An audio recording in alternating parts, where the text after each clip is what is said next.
You want more than just the headlines? Find out what's going on and what it means with me, Dennis Prager, this morning at 11, right here on AM 560, The Answer. Dan and Amy, just another data point from yesterday's Republican primary, because I got a lot of Facebook action. The typical Monday morning quarterbacking, people who want to pour over this tactic or that tactic, and I'll address some of that in the 8 o'clock hour. But it's like sports talk radio. It's largely amateurish, without context or numbers, just feelings, people feeling their feelings, which I, of course, always relish. Well, I'm licking my wounds this morning. I don't know about you, but I'm disappointed. I feel, though, as if Jeannie Ives won because she was so energetic, appreciative, just gave a beautiful concession speech yesterday, whereas Governor Ronner looked defeated. Half of the room was empty. There was no energy. I mean, he was barely hanging on. It's a great metaphor for the Republican Party in this state.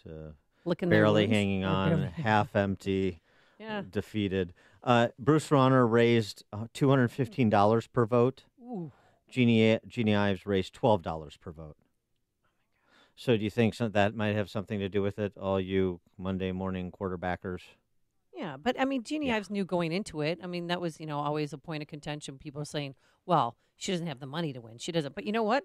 She got 319,119 votes. Yeah. I mean, that was impressive. It's threshold money, but it was, when you have a $50 million fire hose turned on you that just propagates a fraud, there's going to be a lot of people who believe it. And that's what happened. The passively in touch Republican primary voter, there's just enough of people walking around bumping into things, not paying attention, believing whatever they're spoon-fed because, I don't know, they suffer from this virulent case of Stockholm syndrome that afflicts Illinois, to put hacks in office in both parties, which is why we're the worst governed state in the history of America. It's actually pretty simple to connect the dots, rather linear. For more on Illinois, since he's a native, as well as the national scene, we're pleased to be joined by our friend, Heritage Foundation economist and Wall Street journalist, Steve Moore. Steve, thanks for joining us. Appreciate it. Hi, guys. Good morning. Yeah, I'm sorry to hear about the race yesterday. How close was this? 20,000 votes, 51.5, 48.5. Wow. That's amazing. Yeah, given how late she got started in this race and how much money Rauner had, that's an amazing performance. I mean, she almost pulled off the upset of the year.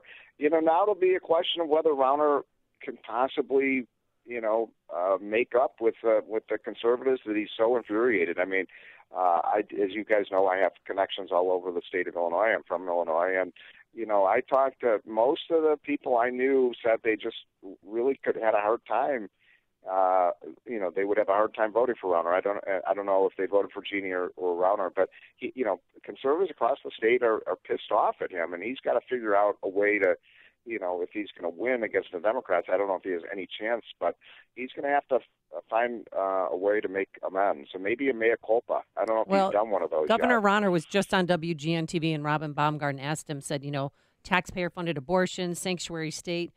Would you take those back to get the conservatives, back on your thing? And then he started talking about term limits.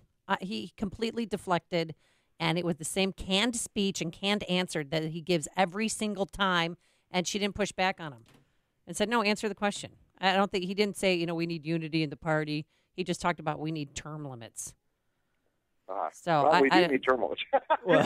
we do. I mean, we do need term limits, but I think he has to have a better answer. You're right, Amy. I mean, if that's his answer to the question, and he doesn't say, "Look, I did the wrong thing here," and I think he's going to have a look. I will forgive people, if they make a mistake, if they admit they make the mistake, right?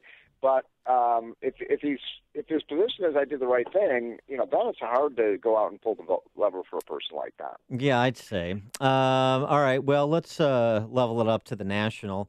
And what's with House Republicans funding Obamacare? Yeah, this omnibus bill, this big budget bill that's debated this week is just turning out to be a big, ugly mess. And the Obamacare is funded, and of course, every Republican had run for office, 2 years ago or 4 years ago or 6 years ago, promising they wouldn't fund Obamacare, that they would repeal it. So this is also an embarrassment to the GOP that they would provide the funding, not just for the, they're providing bailout money for the exchanges. So that is something that's, again, is very hard to defend, given what a complete crisis Obamacare is. I think the problem is, just to defend them for a second, and I do think it was a terrible decision. Their feeling is, look, if we don't fund these exchanges when it fails, and it is failing, and it's in a death spiral already, that the public will, and the media will blame the Republicans for the collapse of Obamacare. And so that's their rationale for doing it. I don't know if you think there's anything to that, guys, but that's what they would say. Yeah, and then now let's go back to the Dreamers Act, DACA, because the March 5th deadline obviously came and went. What is the status of that? Well, that's a good question. I mean, here's an example, I think, where Trump has sort of outfoxed the Democrats. I mean, remember, what was it, 6-8 weeks ago, Trump put on the table a pretty good offer, for the Democrats. He said, look, I will not only legalize, but I will provide citizenship for, I forget the number, 1.6 million or something. I mean, a huge number of these folks, more than the Democrats had offered. And it was interesting that, and basically the deal was, well, you have to fund border enforcement and the wall.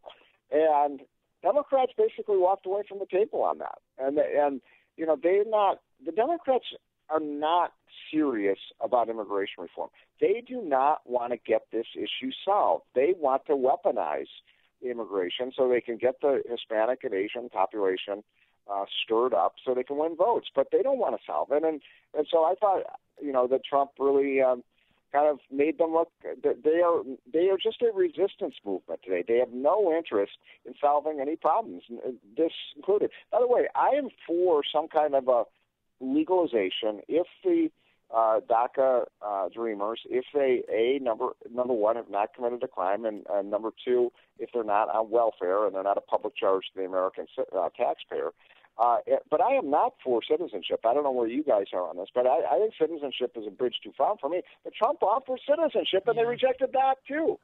Last week, this story kind of got subsumed by talk of guns and Stormy Daniels and whatnot. But a second round of tax cuts? House Republicans and the president talking about a second round of tax cuts, making those individual cuts permanent and so forth. Give us your handle on that. Exactly. That's exactly what the Republicans want to do. They want to make the tax cuts permanent, and I'm all in favor of that. I mean, especially given how successful these tax cuts have been right out of the gate. By the way, the number of Americans who have now gotten bonuses is up to 5 million. Hey, can you work on our bosses here to give us bonuses? Pardon me? Can you work on our bosses here to give us bonuses? I know. I've been calling your boss and saying, look, Ann and Amy need not a $1 or $2 or $3, $5,000 bonus. Thank you. Come on, you can do it. Thank you. And I'm doing my best, as I am for all the people. Everybody deserves a bonus because look. So number one, you got 5 million people getting bonuses. $1,000, $2,000, $3,000. And number two, I don't know if you guys saw the headlines the other day. Guess what's happened to tax revenue so far this year? It's up. Yes. They're up. Yes. Didn't I predict that on this show? That we would have, you cut the tax rates, you get more revenues. That's what's happening. So it's a success. They want to make it permanent, and I'm with them on that. And number two, there's some talk about still repealing the Obamacare tax. Is the increase in the medical device tax. They want to get rid of the investment surtax on capital gains and dividends that raised that rate from when Obama came into office, the tax rate was 15%. They raised it up to 24%. We want to get that back down. So, and by the way, there's also some junk in the tax bill that needs to be removed. We never got rid of the carried interest loophole. There's all sorts of special interest stuff for the wind industry and this industry and that industry that got in the last minute. Imagine that, put it in the tax bill. A lot of that stuff has to be taken out. All right. He is Steve Moore, Wall Street Journal columnist, senior economist for CNN. Steve, and congratulations on it being formalized with Larry Kudlow. That was fun. Yeah, well, what a great thing. He's over there now and making America great again, and no better spokesman for Trump policies and free market policies than Larry Kudlow. So I'm excited still. Absolutely. Thanks, Steve, for joining us. Appreciate it. Okay, guys, have a great week. Bye. Take care. You too. And he joined us on our turnkey.pro answer line.